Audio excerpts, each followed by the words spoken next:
Alright, and welcome to the Y part of our section. We're getting near the end of the alphabet here. So Y stands for Yo-Yo drill. And this is one of the first ones I ever came up with to just kind of play around, fool around with what can be done with friction fire. There's the late drill and the yo-yo drill were my first ones. I thought of the design a while back, but I actually got my first coal with this February 1st, 2011, and as you can see by the pictures previously, the card that I have there is when I marked the first coal. So what I'm happy to see on one level is that another person has come up with the same method. And so scanning through YouTube, you know, for ideas and inspiration, and I see this one video of this guy, and I'll give you the address so you can see it.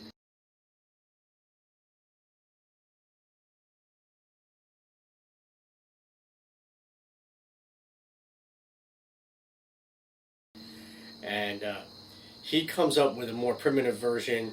He uses like I think some flint, which had a naturally occurring hole in it, and he used that as a flywheel.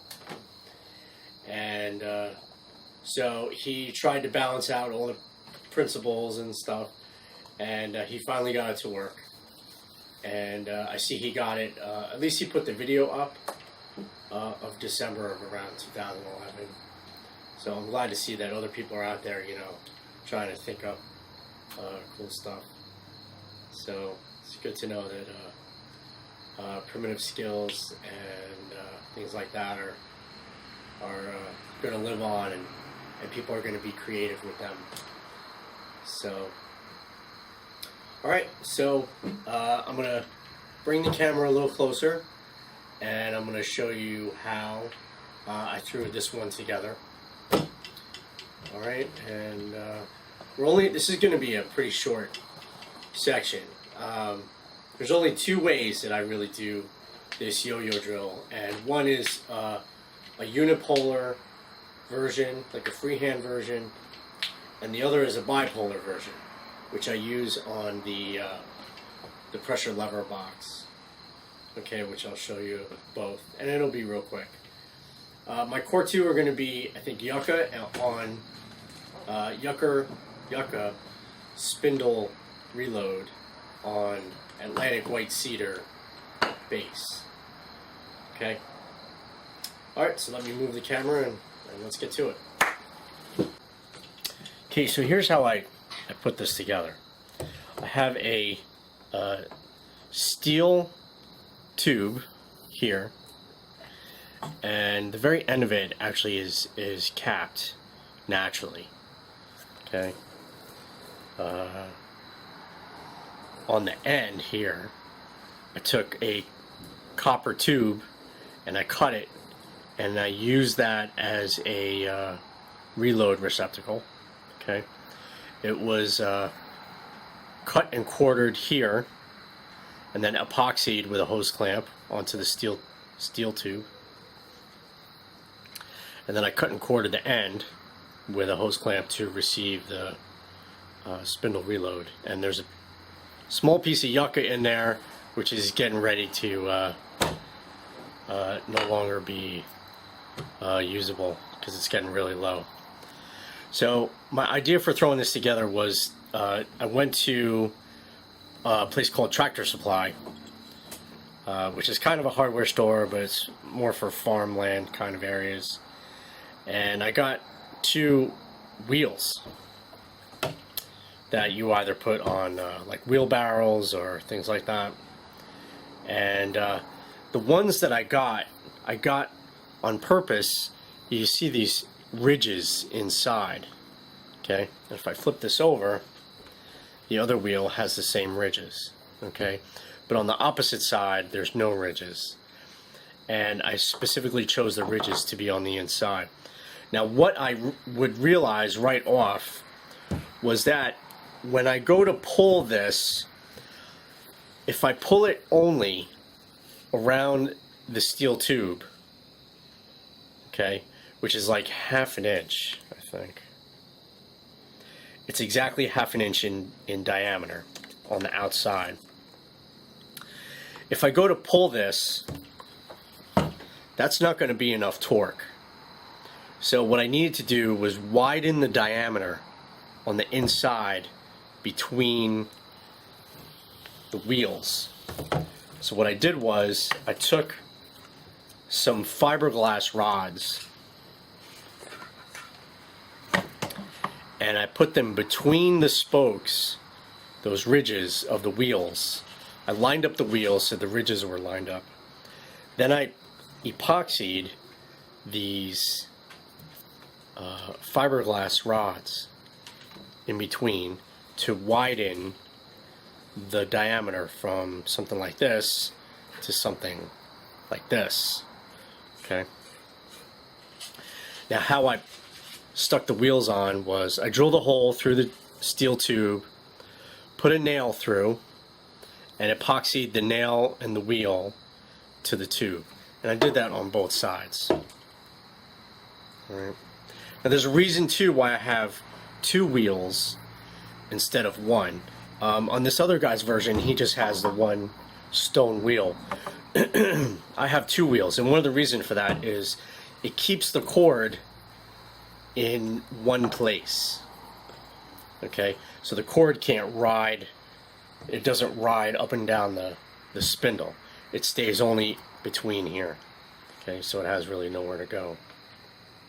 Alright, so I think we're going to mate this together with the cedar. Let me put on my quick clamps. Actually, I'll just put two on one side so it doesn't cover the lens of the camera.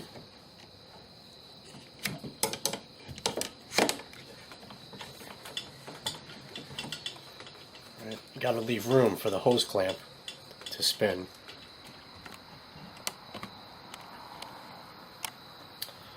Alright. Now how you do this as a unipolar version, freehand version, is I have a copper tube that's capped, and this fits on top, and that I hold like this. So the yucca, actually that hole's not big enough. I'll have to widen that out a little bit.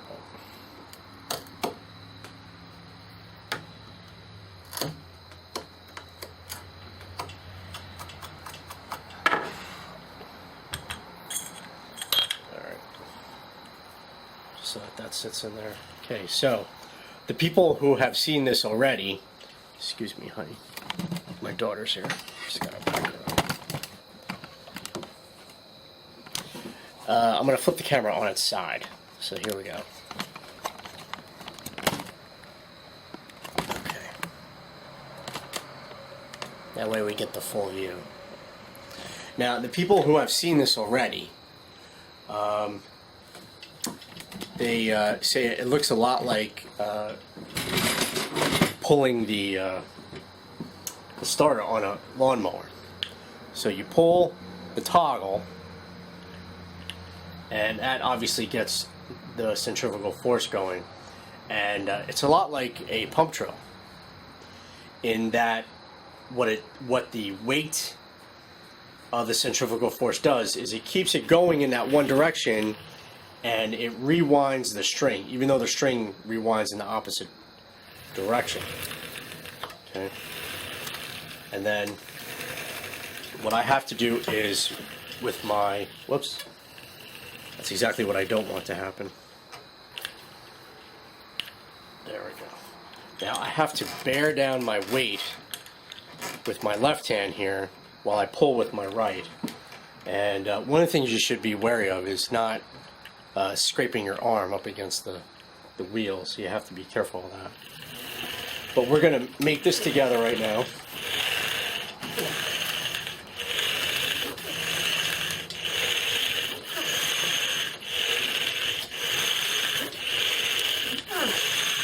As you can see, the dust is forming on the bottom. It's smoking a little bit. But what's good about it is, because I widened the diameter in the center, I got some good torque. There we go. And that's, say, decently mated together.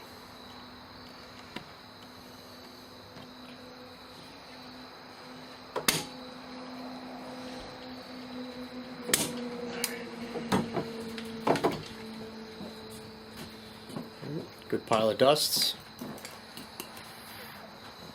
Alright. So I'm going to put a notch in this. We're going to come back and we're going to try and get a coal. Be right back. Okay, so I've put a notch in our board, in our base. Okay. Now I filled the notch with a little sawdust. Okay, because it's a little high.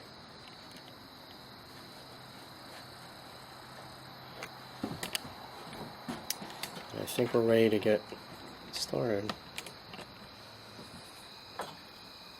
Now I cut the sphering off the bottom to make it flat. So in a way it needs to mate again. So here we go. We're going to mate it, warm it up, ignite it.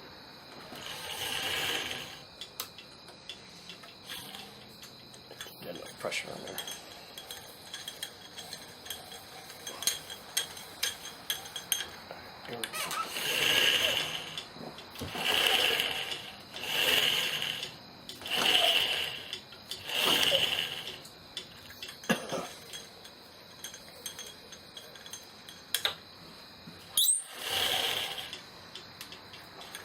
See, it needs to mate again, so it's a little sticky. Here we go. There.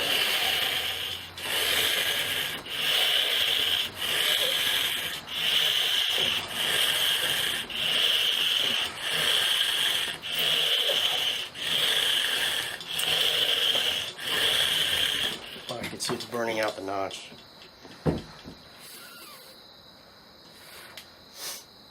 So what I'm doing is pulling it toward the notch, and what it's doing is burning into the notch. So we need to balance that back out again. So what I'm going to do is turn this around. Try that again. We're going to do this backwards. Since we're going to do it backwards, I'm going to put the hose clamps, the quick clamps on both sides to keep it from moving.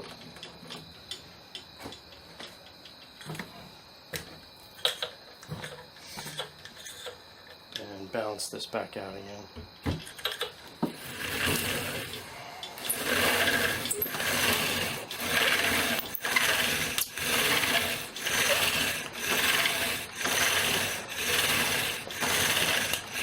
I'm going to go for speed.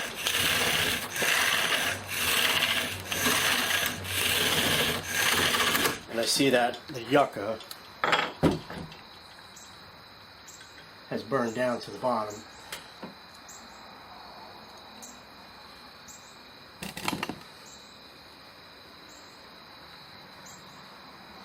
And I have a coal. Lucky me.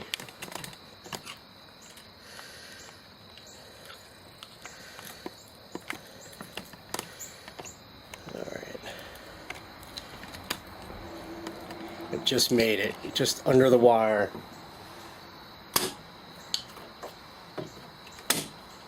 And here we go.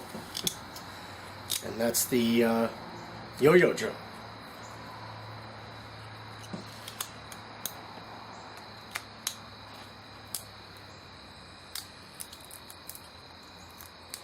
So what I'm going to do is remate a new hole in the base and put in a new spindle reload. And I'm going to set up the pressure lever box, and we're just going to go and do the bipolar version of the yo-yo drill. Okay? Be right back. Okay, we're back, and I've set up the pressure lever box. Okay. The yo-yo drill, all it has to do is sit inside. So I have the Atlantic white cedar base sitting in there. Actually, it doesn't have a notch in it yet, and I'm actually about to start mating it together. So that fits inside there. Again, there's a copper cap up in there. Now, I don't need to put weights on top. All I really have to do is just kind of hold my hand on there and give it a little bit of body weight, if that at all. But because it's bipolar, I don't have to worry about stability. The axis is maintained. With the unipolar version, the first version, it's you have to really be careful about maintaining that axis. And as you saw with the notch, stability is a big deal. I mean, you'll get drift, goes right into the notch, especially with that unilateral force that's applied with this. I should not have had it actually facing toward the notch in the first place. So when we do it this way, the notch is actually going to be facing off to the side. All right. So let's get this warmed up. Mated together. And as you can see, right, it stays in place. And don't let go of the top.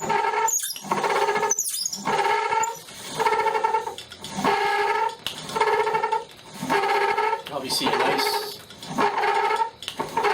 tornado of smoke on the bottom there, and that, I'll say that's very well mated. Again, this is yucca on cedar, and I think this is going to go really, really well.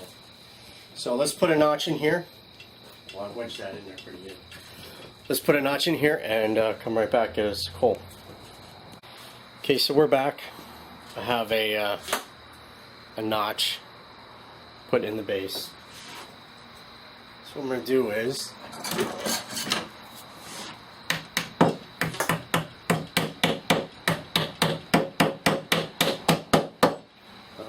that base ain't going anywhere. That's really wedged in there. So it's a little high. So I'm going to take some sawdust, put that in the notch.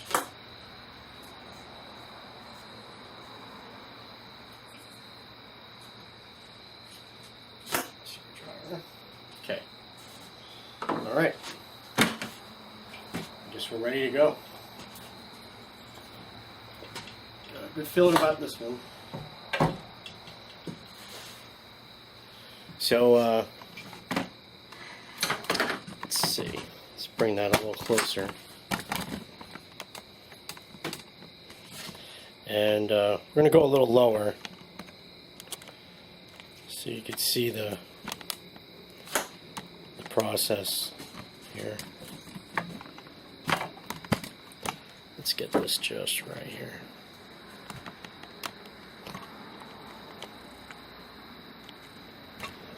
I guess that's pretty good.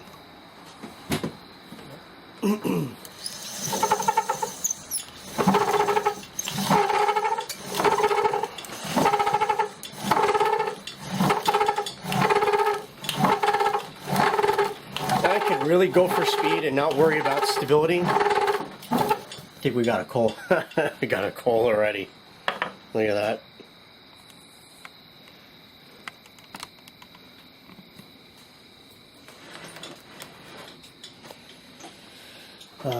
That just rolled right out of there. That was too easy.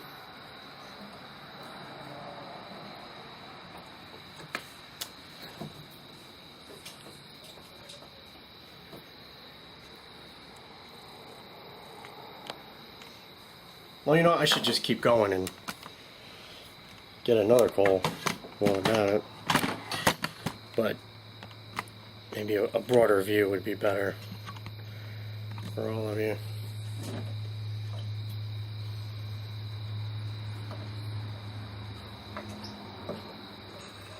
Okay, so there's no more coal in the notch. It's over here on the side.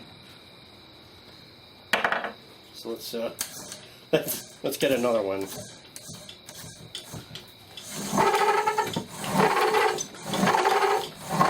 Striking a match almost.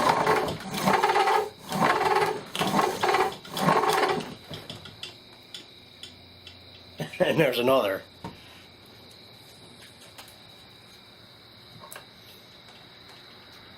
And there's another one.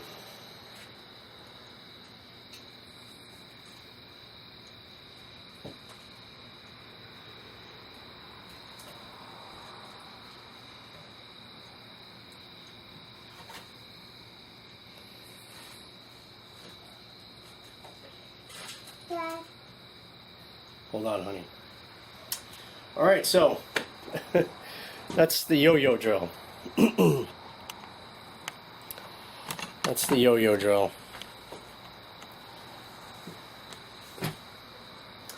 Again, it's one of the bless you. Again, this is one of the first ones I kind of thought of in trying to playing around, you know, jazzing, balancing out the variables to see what else you can come up with. So let's finish off the alphabet. I'm going to go to Z, and the next one is called the Zephyr drill. And then after that, we move on to the linears. So it seems like forever I've been waiting to get to them too. All right, let's move along. Let's keep going.